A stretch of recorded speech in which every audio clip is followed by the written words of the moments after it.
तो हम लोग कक्षा 9 का आज भौतिक विज्ञान का पार्ट 2 पढ़ेंगे। ये पाठ आपके विज्ञान की किताब के हिसाब से पाठ 9 है, लेकिन भौतिक विज्ञान का पाठ 2 है। और पाठ का नाम क्या है? बल तथा गति के नियम। पाठ का नाम है बल तथा गति के नियम, force and laws of motion.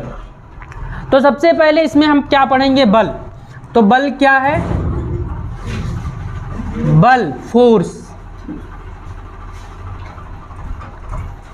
तो बल वह बाह्य कारक है जो किसी वस्तु की स्थिति में परिवर्तन कर देता है अथवा करने का प्रयास करता है। अथवा एक परिभाषा और इसकी हम दे सकते हैं, बल वह धक्का या खिंचाव है जो किसी वस्तु की स्थिति में परिवर्तन कर देता है अथवा करने का प्रयास करता है। तो basically push and pull are forces. Push और पुल ही क्या होते हैं? बल। यानी हम किसी चीज को या तो धक्का देते हैं या अपनी तरफ खींचते हैं। बल लगा के हम केवल 2 ही काम कर सकते हैं। तो ये बल हो गया। अब अगला हमको क्या पढ़ना है? बल का प्रभाव। बल के प्रभाव। तो बल का क्या क्या प्रभाव हो सकता है? Effect of force. Effect of force. तो बल का क्या प्रभाव होता है भाई? बल देखो, अगर कोई वस्तु रुकी हुई है, कोई वस्तु विरामावस्था में है, जैसे गति की अवस्था और विरामावस्था हम लोग पढ़ चुके हैं गति चैप्टर में। तो यदि कोई वस्तु रुकी हुई है तो हम बल लगाकर उसको गतिमान कर सकते हैं। धक्का दिया हमने, बल लगाया और हमने उसको गतिमान कर दिया। कोई वस्तु गतिमान है तो हम उसको बल लगा करके रोक सकते हैं। तो और तीसरी चीज, यदि कोई वस्तु गतिमान है तो हम उसकी दिशा बदल सकते हैं। ये क्या है? बल के प्रभाव। उदाहरण के लिए मान लीजिए एक कार रुकी है, उसको हमने धक्का दिया, वो गति करने लगी, तो हम क्या कर सकते हैं? बल लगा करके विराम वस्तु को गति की अवस्था में ला सकते हैं, है ना।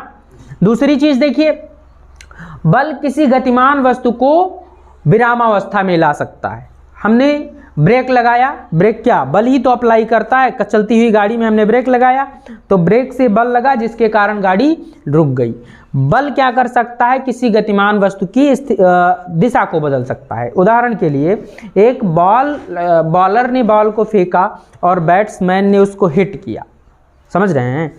तो बॉल की दिशा क्या थी? बॉलर ने उस तरफ दूसरी दिशा में फेंका था और बैट्समैन ने उसकी दिशा बदल दी। कैसे? बल लगा करके। तो बल क्या कर सकता है?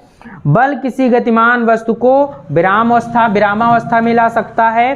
बल किसी विराम वस्तु को गतिशील कर सकता है। बल गतिशील वस्तु की दिशा को बदल सकता है।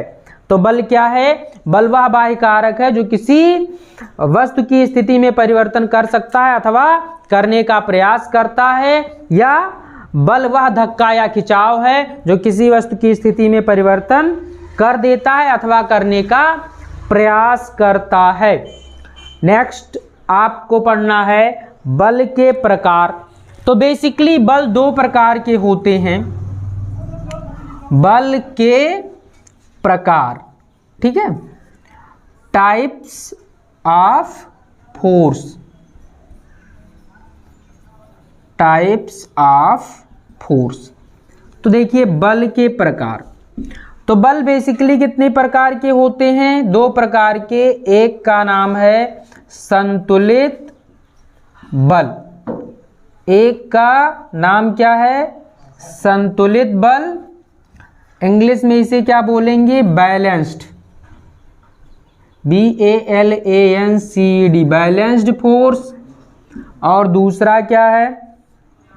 असंतुलित बल। असंतुलित बल,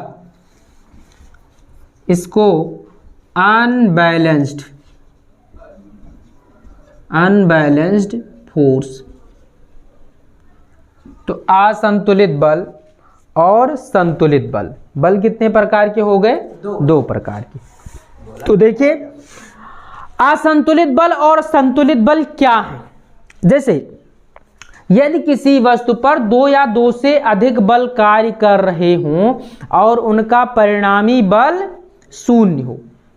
यदि किसी वस्तु पर दो या दो से अधिक बल कार्य कर रहे हों और उनका परिणामी बल शून्य हो तो इसे हम क्या कहेंगे?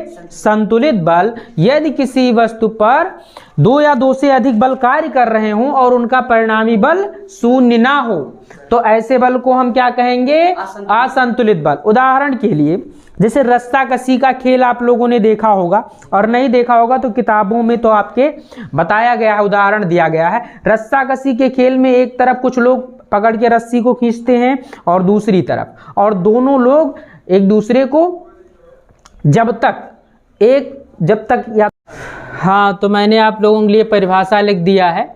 बल की परिभाषा क्या है? बल वह बाह्य कारक है जो किसी वस्तु की स्थिति में परिवर्तन कर देता है अथवा करने का प्रयास करता है।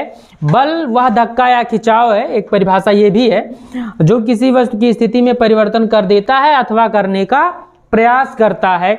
दूसरी चीज हम लोगों ने पढ़ा था बल का प्रभाव। बल का प्रभाव मैंने आप लोगों के लिए लिख दिया है। बल क्या है? बल क्या कर सकता है? विराम वस्तु को गतिमान कर सकता है।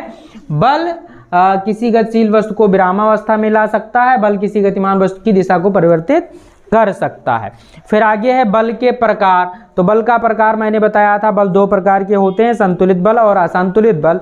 संतुलित बल क्या है? कि जब किसी वस्तु पर दो या दो से अधिक बल कार्य कर रहे हो और उनका परिणामी बल क्या हो? शून्य हो, तो ऐसे बलों को हम क्या कहते हैं? संतुलित बल कहते हैं। और यदि किसी वस्तु पर दो या दो से अधिक बल कार्य कर रहे हो तथा उनका परिणामी बल शून्य ना हो तो ऐसे बलों को असंतुलित बल कहते हैं। फिर इसके एग्जाम्पल्स हम लोग लिख लेंगे।